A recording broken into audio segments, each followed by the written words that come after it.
14일은 이제 휴강을 했고요.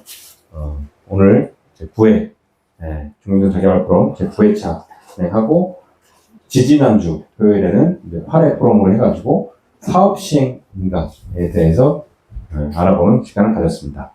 오늘은 관리 처분 인가에 대해서 좀 알아보도록 하겠습니다.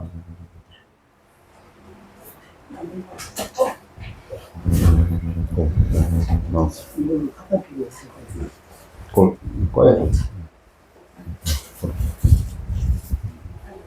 그래서 관리처분 계획의 개념과 중요성, 조합원 관리보호 방안, 그 다음에 이의 신청 및 조정 절차에 대해서 순서대로 한번 알아보겠습니다.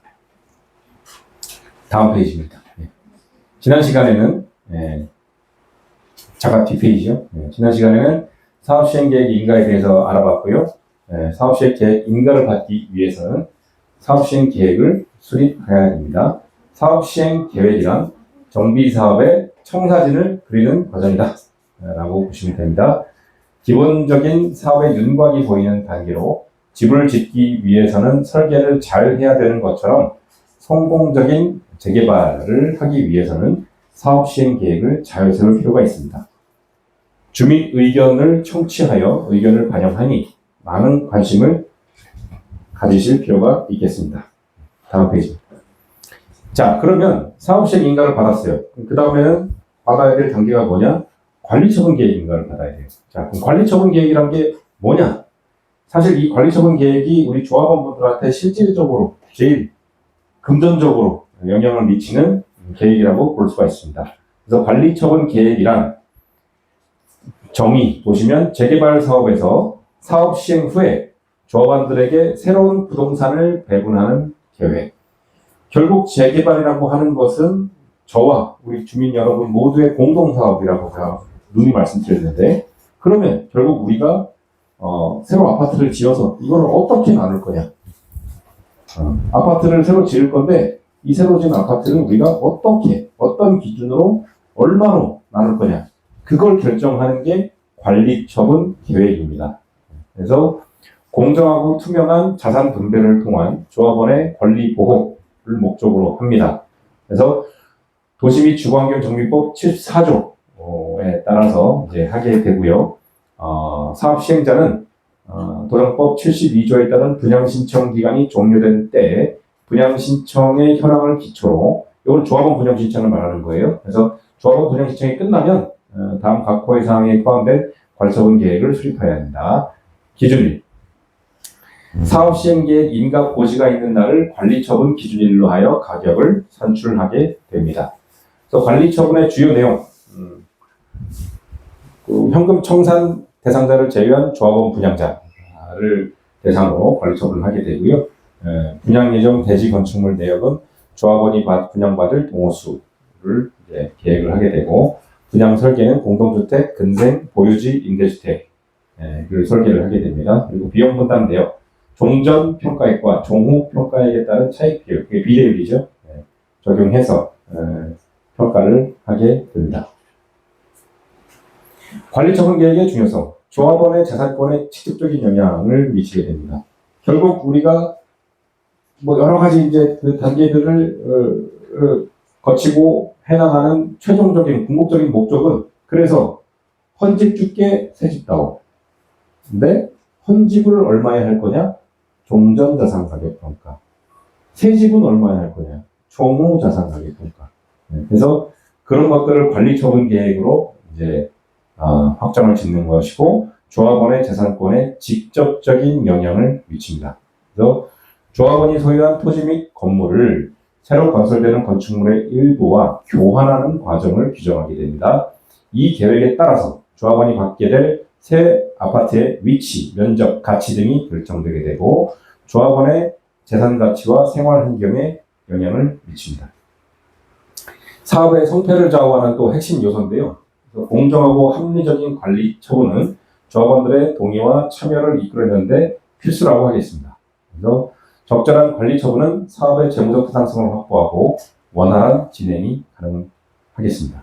불공정하거나 비효율적인 관리 처분은 조합원들의 갈등을 야기하고 사업 지연, 중단을 초래합니다. 그래서 그 관리처분 계획에 있어서 분쟁 예방 및 해결의 기준을 보면 명확하고 투명한 관리처분 기준은 조합과 조합원 간의 분쟁을 예방하게 되고 분쟁 발생 시 관리처분 계획은 해결을 위한 객관적인 기준으로 활용됩니다. 법적 분쟁 시에도 관리처분의 적법성과 공정성이 주요 판단 기준이 되겠습니다. 자, 그러면 이 관리처분 계획을 수립함에 있어서 조합원의 권리를 보호할 수 있는 방안이 뭐냐? 조합이라고 해서 무조건 마음대로 하는 거 아니죠. 조합원들의 목소리에 귀를 기울여야 됩니다. 그럼 조합원분들은 어떤 권리를 조합원들은 어떻게 권리를 보호받을 수 있느냐? 그래서 첫 번째, 정보 접근권 확보, 관리처분 계획 열람 요구권을 행사하실 수가 있습니다. 그래서 조합원은 보존법에 따라서 관리처분 계획 열람을 요구하실 수가 있습니다. 그래서 열람 요구 시 조합은 2주 이내 공람할 수 있도록 해야 됩니다. 조합원은 이 기간 동안 관리처분 계획의 세부 내용을 꼼꼼히 검토할 수 있고 본인의 분담금, 주택의 위치, 면적 등등을 정확히 확인할 수 있습니다. 그리고 조합 총회 및 설명회에 적극 참여함으로써 권리를 보호받을 수가 있습니다. 관리처분 계획 수립 전후로 열리는 조합 총회에는 생업으로 바쁘시겠지만 반드시 참석하셔야 됩니다. 그래서 본인의 재산권 행사에 제약이 없도록, 지장이 없도록 조합원 스스로 관심을 갖고 총회에 참석해서 설명을 들으실 필요가 있습니다. 총회에서는 관리처분 계획의 주요 내용이 논의되고 의결됩니다. 관리처분 관련해서 설명이 개최되면 이해가 되지 않는 부분에 대해서 질문하시고 명확한 답변을 들으셔야 합니다. 필요시 조합에 개별 상담을 요청하셔서 본인의 권리에 대해서 상세히 파악하실 필요가 있겠습니다. 자, 그러면 조합원 권리보호 방안으로 두 번째, 권리가액 산정의 투명성 확보 방안입니다. 감정평가 과정 모니터링입니다. 그래서 도정법에 따르면 아까 그 김용식 이사님이 말씀해 주셨지만 2개 이상의 감정평가 법인을 선정해서 평가를 의뢰하게 됩니다. 그래서 조합원은 감정평가 업체 선정 과정에서부터 관심을 갖고 대응을 해야 됩니다. 물론 중구청이 감정평가 법인을 선정한다고 감정평가사님도 말씀하셨지만 실질적으로 만약에 선정된 감정평가 법인이 어떤 특정 이해관계가 있거나 좀 논란의 소지가 있다. 그러면 조합이 요구를 하면 교체도 가능합니다. 그런 걸로 알고 있어요. 근데 뭐 물론 교체 요구가 터무니없는 이유 때문이다. 그러면 이제 받아들여지지 않겠죠. 감정평가 기준일, 평가 방법 등에 대해 사전에 파악할 필요가 있습니다. 필요시 감정평가서에 열람을 요구할 수 있습니다. 그리고 아까 말씀하셨지만 감정평가사의 감정평가 결과에 대해서 이의를 제기할 수 없다. 글쎄요. 또는 그 감정평가사님은 그렇게 말씀하셨지만 제가 보기에는 있을 수 있을 것 같아요. 결국 이제 사안의 질적인 부분인데 이 감정평가가 명백히 내 재산권을 침해했다라고 만약에 내가 확실히 객관적인 방법으로 입증할 수 있는 경우에는 저는 이의 제기를 할 수 있다라고 보는 입장입니다. 그거는 조합이 나서서라도 조합원들의 억울한 재산권 침해가 없도록 그렇게 보조를 해야 된다라고 생각을 합니다. 그게 또 조합이 있는 이유겠죠. 인근 유사 물건과의 형평성을 검토를 해야 되고요. 평가액에 이의가 있을 경우 조합의 이의 신청을 할 수가 있습니다. 이의 신청 시에 구체적인 근거 자료를 제시하셔야겠습니다. 자, 조합원 권리보호 방안. 분양 신청 과정에서의 주의사항. 분양 신청 기간을 엄수해야 됩니다. 조합은 분양 신청 기간을 30일 이상으로 정해야 되고 조합원분들은 가급적 이 기간 내에 분양 신청을 하시는 것이 좋겠습니다. 물론 개별적인 개인적인 사유로 분양 신청을 포기하시는 분들은 현금 청산 대상자로 분류가 되겠습니다. 그리고 분양 신청 시 필요한 서류가 있으니 그 서류 발급일과 제출일 사이에 3개월이 경과되면 안 되거든요. 그런 것들 잘 참고하셔가지고 서류를 미리 준비하셔야겠습니다. 그리고 권리가액 산정의 투명성 확보, 희망 동호 선택 시 신중한 결정, 조합원의 우선 선택권을 최대한 활용해야 됩니다. 뭐 아시겠지만 재건축 재개발 때 로열동, 로열층 이런 거는 다 조합원들한테 우선적으로 우선권이 있습니다. 조합원 내에서도 이제 물론 이제 추천 기준이나 뭐 배분 기준이 있겠지만 비조합원 대비 조합원이 당연히 우선권이 있게 됩니다. 하고 향후 개발 계획, 주변 환경 변화 등을 고려하여 선택해야 됩니다. 동호수 배정 방식, 추천매에 대해서 사전에 파악할 필요가 있습니다. 다음 페이지입니다. 자, 청산 관련 권리계획, 현금 청산과 손실 보상이 있습니다. 현금 청산, 분양 신청을 하지 않거나 분양 대상에서 제외된 조합원은 현금 청산되게 됩니다. 손실 보상, 이건 아까 평가사님 말씀하신 그거예요. 세입자의 경우에, 상가 세입자의 경우에, 임차인의 경우에 내가 영업을 하고 있었어. 토지 소유주는 아니야. 근데 그런 분들은 영업 손실 보상을 받을 수가 있어요. 4개월치라고 말씀드렸죠. 그래서 수용 사용을 한 손실을 먼저 보상을 합니다. 보상금, 현금 청산은 현금 청산 금액, 권리가액에서 국세 등 친화액을 빼고 주게 됩니다. 그리고 손실 보상, 재개발 사업으로 인한 이주, 영업 중단 등에 대해서 보상을 포함하고 공익 사업을 위한 토지 등의 취득 및 보상에 관한 법률에 따라서 산정을 하게 됩니다. 현금 청산 대상자는 당연히 조합원의 지위를 상실하게 됩니다.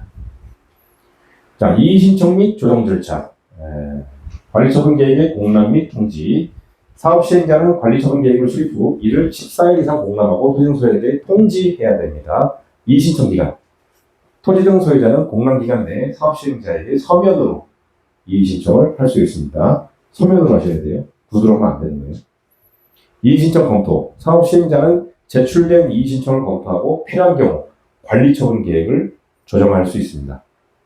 조정 결과 통보, 사업 시행자는 이의 신청에 대한 검토 결과와 조정 내용을 신청인에게 통지하게 됩니다.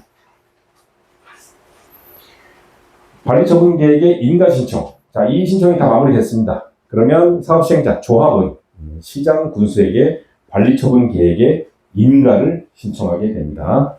인가 후 고시 및 통지. 인가를 받은 이후에는 사업 시행자, 조합은 토지 등 소유자에게 이를 통지하고 일반에게도 고시합니다. 추가 이의 신청, 인가 후 고시된 내용에 대해서 이의가 있는 경우에 토지 등 소유자는 시장, 군수 등에게 이의 신청을 할 수가 있습니다. 자, 그래서 그 관리처분 계획 인가의 그 법적 근거에 대해서 이렇게 해놓은 거고, 이런 절차대로 진행이 된다. 보시면 되겠습니다. 자, 오늘은 이제 관리처분 계획에 대해서 좀 알아봤고요. 관리처분 계획이 결국 뭐냐? 헌집 줄게 세집 나오. 네, 헌집에 대한 가치평가, 종전자산 가치평가, 새집에 대한 가치평가, 종무자산 가치평가. 이렇게 이해하시면 될 것 같고, 관리처분 계획은 조합원이 종전에 소유한 부동산에 대해서 종전자산 감정평가를 진행하고 종무자산 감정평가 금액과의 차익 비율, 비례를 통해서 토지 등 소유자, 조합원이 재개발 사업에서 부담해야 되는 비용, 분담금을 확정적으로 산출하는 단계입니다. 지금은 추정 분담금에 불과한 거예요. 근데 관리처분 계획이 의결되고 총회에서 인가까지 나면 내 분담금이 확정됩니다. 특별한 사정이 없는 한 바뀌지 않아요. 이때 확정되는 거예요. 네. 토지 등 소유자 개개인에 대한 분담금, 현금 청산 금액이 확정되는 만큼 가장 중요하고 민감한 사안의 의결이라 할 수 있습니다. 그렇기에 공정하고 투명한 관리처분 계획에 대한 조합원분들의 적극적인 관심과 참여가 무엇보다 중요하다 하겠습니다. 예, 이상 오늘 관리처분 계획에서 간략하게 이제 알아봤고요. 혹시나 뭐 질의사항 있으시면 자유롭게 이렇게 말씀해 주시기 바라겠습니다.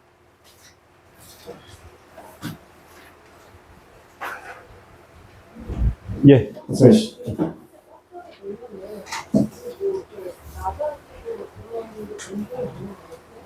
잘 안 들리네. 분담금이 확정이 되고 나면은 분담금이 나중에 추후에 낮아지고 높아지고 비용이 없는 거죠. 자, 관리처분 계획이 그 인가가 나더라도 변경 계획이 있을 수가 있죠. 관리처분 계획을 변경할 수도 있는 거예요. 그 계획을 변경해서 그 변경인가 신청을 또 하면 됩니다.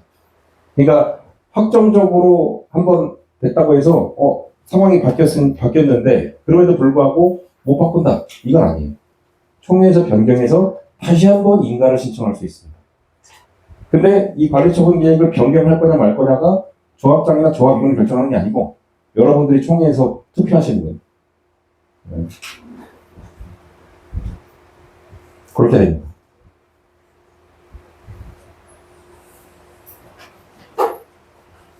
또 다른 질문 있으실까요?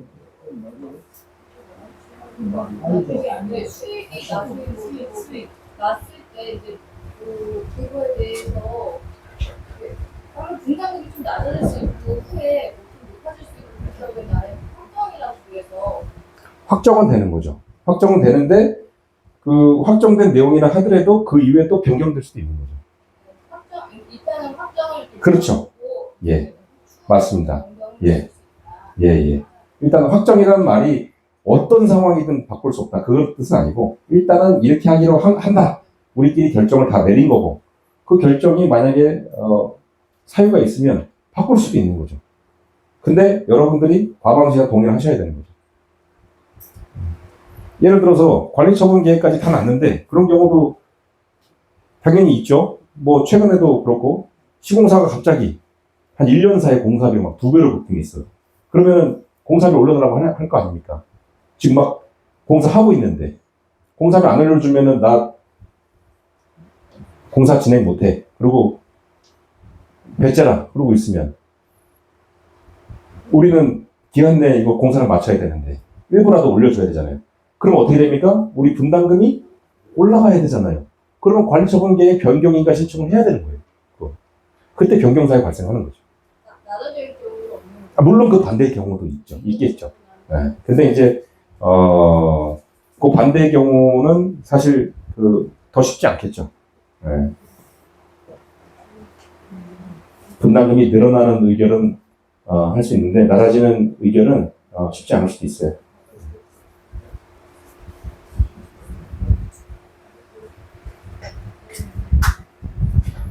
그래서 우리 조합원분들의 분담금을 최대한 낮추려면 일반 분양가를 최대한 높여야 되는 거예요.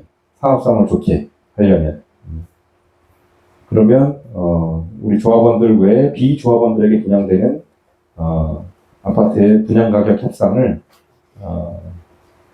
그 당시 이제 우리가 분양을 하는 시점에서 어떤 제도가 분양가 상한제가 지금은 이제 우리 지역은 적용이 안 되잖아요. 근데 지금 또 그 강남권을 비롯해서 이렇게 아파트 가격이 급등하고 있으니까 또 그때 가서 또 어떤 규제가 적용될지 모르죠.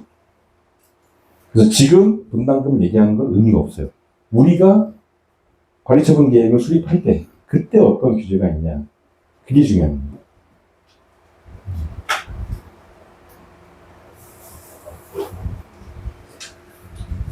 관리처분이 예상이 원래는 한 4년 정도 되는데 전에 회장님 얘기했다시피 2년까지 땡길 수 있다. 노력하겠다. 해결 보도록 보고에서 좀 희망적인 자, 그래서 88 부동산 대책으로 이제 중앙정부에서 발표를 했어요. 88 부동산 대책은 중앙정부, 국토교통부가 발표한 대책이에요. 물론 이제 서울시랑 사전에 협의가 있었겠지만 서울시나 그 산하 자치단체까지 규정이 바뀐 건 아니에요. 그래서 88 대책에 의하면 사업시행 인가와 관리처분 인가를 동시에 진행할 수도 있다 라는 내용이 포함되어 있긴 한데 그 세부적인 시행 기준이 확정된 건 아니에요. 우리가 적용될 사업장인 건 맞아요. 그 변경에 정책 변경에 수혜를 입을 사업장인 건 맞는데 그거대로 흘러갈지 또 변수가 생길지 그건 아무도 몰라요. 그런데 어쨌든 지금 중앙정부와 자치단체의 입장은 재건축 재개발 빨리빨리 할 테니까 너희가 주민끼리 화합해가지고 빨리빨리 좀 진행해봐. 그러면 우리 이동학권자가 최대한 도와줄게 라는 입장인 건 맞아요. 지금은 우호적인 환경인데 앞으로 1년, 2년 후에 또 어떻게 될지 모르죠. 또 선거도 있잖아요, 사실. 내후년에 무슨 선거가 있습니까? 지자체, 단체장 또 선거가 있잖아요. 지금은 뭐 사실 국민의힘 우리 김수 총장님인데 또 만약에 상대당이 되면 또 정책이 바뀔 수도 있는 거고 서울시장도 마찬가지고 그렇지 않습니까? 그리고 또 2027년에 또 뭐가 있습니까? 대선이죠, 대선. 대통령이 만약에 또 당이 바뀌면 중앙정부의 정책도 바뀌고 그래서 지금은 우호적인 정책 환경인 건 맞으나 이게 2년, 3년 후에도 지속될 거냐 하는 거는 지금 상황으로서는 아무도 모른다. 그때 가서도 우리 중림동 398번지에 우호적인 정책 환경이 조성되기를 바랄 뿐입니다. 근데 우리나라의 어떤 선거, 그동안의 어떤, 저기와 진영에 따른 정책 변경을 따르면, 정책이 바뀔 가능성도 있어요. 근데 그럼에도 불구하고 우리가 재개발을 빠른 속도로 추진해야 된다는 건 변함이 없으니까 어떤 정책 환경이 오더라도 우리 주민분들이 우리 토지등 소유자가 조합원들이 단합하고 합심해가지고 인허가권자와 협상을 해야 됩니다. 정권이 바뀌고 자치단체장이 바뀌어도 할 건 해야죠. 일은 해야죠. 그래서 올 11월에 들어설 조합집행부가 유능해야 되는 거예요. 정책이 바뀌고 사람이 바뀌어도 정책 담당자가 그거를 유연하게 대처할 수 있는 그런 아이디어와 추진력, 실행력이 있어야 돼요. 조합원분들은 환경 탓을 할 수 있어요. 근데 조합장이나 조합임원은 환경 탓만 하고 있을 수는 없습니다. 그렇게 환경 탓만 하는 분들은 조합임원은 나오시면 안 돼요. 어떻게 일을 하다 보면은 유리한 환경만 존재합니까? 일이란 게. 진짜 실력을 발휘해야 될 때는 불리한 환경일 때예요. 근데 유리한 환경일 때는 자기가 다 해놓은 것처럼 하고 불리한 환경일 때는 환경 탓만 한다? 그런 분이 리더가 되면 어떤 일이든 일이 잘 되겠습니까? 그래서 여러분들이 11월 달에 잘 고민하시고 판단하셔가지고 앞으로 정책 환경이 바뀔 가능성이 매우 높습니다. 지금이야 우리한테, 중림동한테 유리한 환경이죠. 근데 앞으로 2, 3년 후, 뭐 당장 내일 일어날 일도 모르는데 그거 어떻게 합니까? 그럴 때 유연하게 아주 재빠르게 이렇게 상황 대처를 해서 이 재개발을 신속하게 끌고 나갈 수 있는, 신속하고 효율적으로 끌고 나갈 수 있는 그런 분들이 오셔야 됩니다. 박수 한번 주시죠.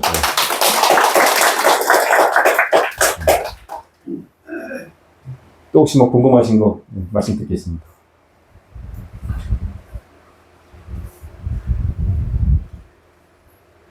예. 재개발이 시행이 되고요.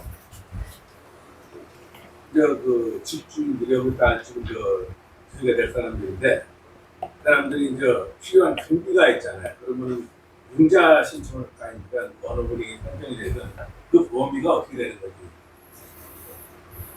융자 신청이요? 세금만 해주느냐, 내가 아니면 그거 위에 뭐 다른 거 어떻게 되냐?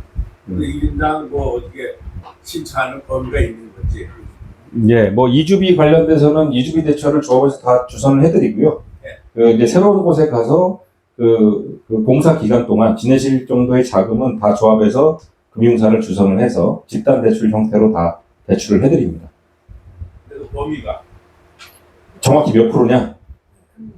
뭐 그것까지는 이제 나중에 가서 이제 뭐 결정이 되겠죠. 지금 상황에서 뭐 몇 프로다 이렇게 말씀드리긴 어렵고, 그때 가서 조합집행부가 판단을 해서 이 정도면은 조합원분들이 새로운 지역에 가서 이렇게 충분히 정착을 할 수 있다. 그런 자금으로 이제 마련을 해드릴 겁니다. 무조건 똑같이 안 가서 보상가를 비교해서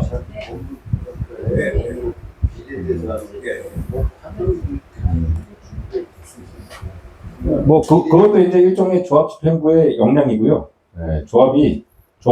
조합원분들이 공사 기간 동안 문제없이 다른 지역에 가서 잘 정착하고 다시 컴백하실 수 있게 안을 세부적으로 잘 짜는 것도 조합집행부의 역량입니다. 그러니까 그게 상당히 중요한 질문하신 거예요. 네, 근데 그것을 송 위원장께서 말씀하셨을 때 딱 정해놓고 얘기하는 것보다는 어떻게 얘기를 할 수가 있냐면 내 재산 감정 가액이 얼마냐, 얼마인데서 몇 프로 정도 해줄 수가 있냐. 예를 들어서 70% 해줄 수 있느냐, 60% 해줄 수 있느냐. 근데 옛날에는 뭐 50%, 60%인데 지금은 70%까지도 가능하다고 그러더라고요. 그러니까 얼마나 정한다기보다 내 재산 가액이 예를 들어 10억이다. 그럼 거기서 7억 정도 해줄 수가 있느냐, 뭐 8억을 해줄 수가 있는데 그 정도가 그런 이제 기준이 이제 조합집행부에서도 정하고 이제 그 관례나 규정에 따라서 하는 거였는데 어느 지역에서는 최고 70%까지도 가능한 지역이 있다고 그래요. 근데 지금 부동산 가격이 이제 부동산 그 경기가 이제 그 폭락이라든가 여러 가지 그 사정이 있기 때문에 어떻게 될지 모르죠. 위원장님께서 아까 굉장히 중요한 말씀하신데 재개발은 수시로의 변동이 있으니까. 네, 정권 교체라든가 어떤 뭐 지자체라든가 이런 게 해가지고 있으니까 그런 것은 자세히 모르겠지만은 그래도 주민들이 그 호응도를 얻으려면은 어느 정도는 해줘야 돼요. 그래야 단계가서 보조할 수 있고 또 임대 금액도 어느 정도 내줄 수가 있고. 그러니까 결국 대출을 결정하는 거는 금융기관이잖아요. 돈을 주는 건 금융기관이고 누구의 신용을 쓰든지 간에 시공사가 연대보증을 쓰든 우리 땅을 담보로 넣든 어쨌든 대출을 내가 얼마 해줄게라고 하는 거는 금융기관이 결정하는 거예요. 그렇잖아요. 근데 그 금융기관들을 잘 쥐고 흔드는 게 조합집행부 역할이에요. 돈 장사하는 사람들은 돈 장사해서 돈 벌고 싶어 하잖아요. 그거를 잘 활용해가지고 그 사람들한테 적정한 이익을 보장해주는 대신에 우리 조합원분들 대출 많이 나올 수 있게 뭐 이런 것도 이제 협상을 할 수가 있는 거죠. 근데 그게 만약에 대출이 예를 들어서 나는 내 보상가에 50% 했는데 그러면 70% 사람도 있고 지금 우리가 다양하잖아요. 그럼 그 자기가 이자 부담을 할 때 자기 공동 부담이 되는 거야 아니면 개별 부담이 돼요? 개별 부담. 그 이주기 대출은 당연히 개인한테 나가는 겁니다. 예, 개인별로 나가고요. 개인별로 나갑니다. 예, 개인별로. 다만 이제 그 개개인의 신용이 다 다르잖아요. 그거를 금융용어로 신용보강이라고 하는데 개개인으로는 예를 들면 대출이 못 나가요. 신용이 좀 떨어지셔서 그런 분들이라도 우리 조합이 법적 주체로서 집단 대출을 주선할 수가 있어요. 그래서 우리 조합원은 뭐 LTV 60%로 해줘, 70%로 해줘, 금리 얼마로 해줘 통일된 기준으로 가는 거예요. 대신 조합의 신용만 쓰는 게 아니고 시공사의 신용도 쓰게 하는 거죠. 근데 시공사한테도 그걸 요구를 해야 돼요. 그래야 금리가 떨어질 거 아니에요. 그런 것들을 다 조합집행부가 하는 거예요. 이 금리 1%만 맞춰도요, 어마어마한 사업 시행이 차이가 있습니다. 근데 그거를 만약에 잘못 하면, 냉정히 얘기해서 솔직히 아무리 조합원분들이시지만, 지금 PF 대출 금리가 몇 프로인지 혹시 아시는 분 계세요? 없잖아요. 아시는 분들 계시겠지만 대다수의 분들은 모르실 거 아니에요. 그럼 그럴 때 조합집행부가 무능하면 예를 들면 6%에 땡겨올 수 있는 거를 7%에 땡겨온단 말이에요. 그럼 그 1%가 얼마냐고요 도대체. 우리가 건축비가 얼마인데 몇천억이잖아요. 그럼 1%만 해도 그게 얼마인데요. 그런 거예요. 이게 사업 단위가 작은 단위가 아니기 때문에 세세한 거 세부적인 거 하나하나 만약에 조합집행부가 체크를 못하고 놓치면 몇십억 몇백억씩 깨져요. 근데 더 안타까운 건 그렇게 해도 여러분들은 몰라요. 더 절감할 수 있었는지 모른단 말이에요. 그래서 조합집행부가 중요한 거예요. 이게 단순한 금리 문제도 아니에요. 다른 용역 수수료 얼마가 적정선인지 아세요? 아시는 분도 계시겠지만 모르는 분이 태반일 거 아니에요. 그럼 그럴 때 30억 주고 쓸 일을 50억 준다든가 100억 준다든가 어떻게 합니까 그거를. 그래서 그 분야의 전문가 소위 말해서 빠꿈이신 분들이 집행부를 하셔야 돼요. 그래야 눈탱이 안 맞는 거죠. 근데 잘 모른다. 그러면 속된 말로 막걸리 한 잔 얻어먹고 100억씩 주는 거예요. 그런 조합이 비일비재합니다. 꼭 뭐 비리 그런 게 아니고 눈탱이 맞는 거예요. 그냥 모르니까.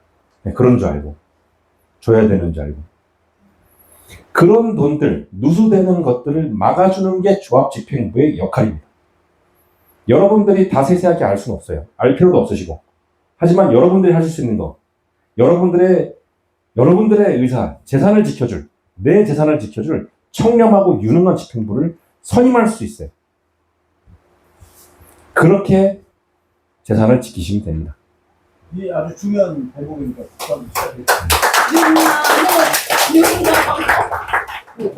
유능한 자, 이거 오해하실까봐. 이거 오해하실까봐. 예, 지금 뭐, 저희 함직이나 저희 선거운동을 하는 건 아니고요. 예, 앞으로 12월에 조합임원 선거에서 누가 되든지 간에 유능하고 청렴한 집행부가 오시기를 바라는 마음에서 말씀드리는 겁니다. 예, 제가 다시 한번 분명히 말씀드립니다. 저희 함직이 인원이 아니어도 좋습니다. 제가 아니어도 좋습니다. 이 중림동 398번지 조합을, 재개발 조합을 성공적으로 이끌어갈 청렴하고 유능한 집행부가 오기를 진심으로 기원하겠습니다. 마치겠습니다.